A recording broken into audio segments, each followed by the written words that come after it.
C'est une petite surprise qu'on voulait vous faire. J'aime beaucoup Marido. cette petite chanson, moi. Ça devrait marcher normalement. Voilà. Chanson de Julia Claire, Partir. Marie-Dominique Perrin. J'étais persuadé, je voulais qu'on aille sur les traces du Père Noël.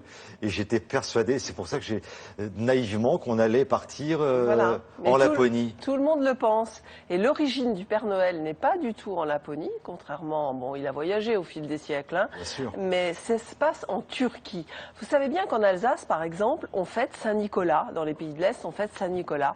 Et ça, c'est les historiens le disent.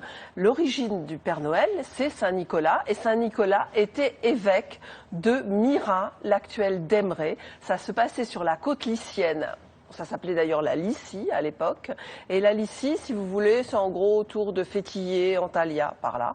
C'est l'une des plus belles côtes de Méditerranée. D'ailleurs, pensez-y pour l'été prochain.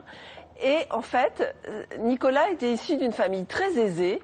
Et un soir qui correspond au soir de Noël, il a donné 3 bourses en or à 3 jeunes filles pour les sauver de la prostitution. D'où le mythe de Saint-Nicolas qui donne des cadeaux un soir d'hiver et qui a été transformé, après ça s'est déformé, l'association du mythe chrétien et du mythe païen en Père Noël. Voilà, alors on y va, je vous fais découvrir cette côte absolument magnifique.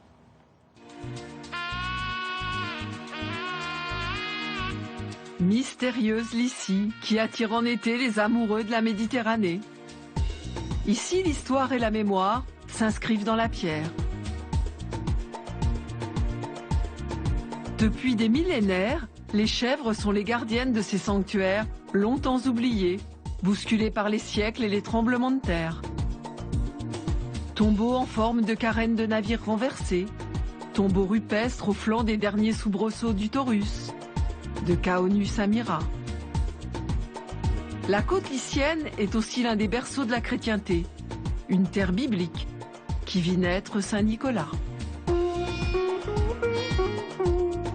Le saint homme naquit à Patara, aujourd'hui longue plage qui fait le bonheur des estivants.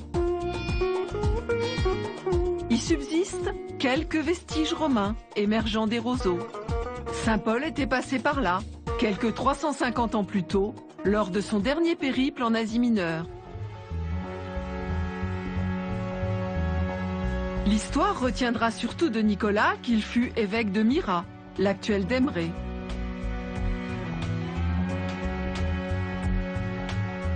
L'église qui lui est dédiée, bâtie et rebâtie sur les ruines d'une église primitive, abriterait le sarcophage du sympathique grand homme.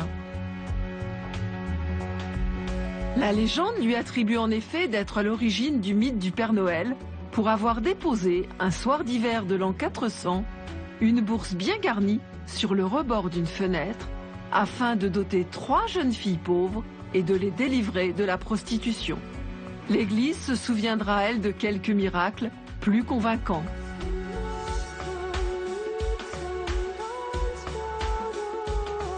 Entre autres, cet épisode au cours duquel Nicolas dérouta des navires égyptiens qui voguaient vers Byzance, les cales gorgées de céréales, pour mettre un terme à la famine qui sévissait en Lycie.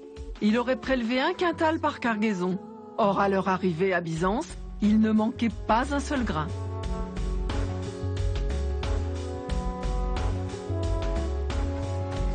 À l'arrière de la cité, voici l'antique Myra, cette fantastique nécropole rupestre composée de tombeaux habitations, de temples suspendus, ornés de frises en relief. À ses pieds, un théâtre gréco-romain, le plus grand et le mieux conservé de Lycie, avec ses masques de pierre qui ricanent par-delà les millénaires.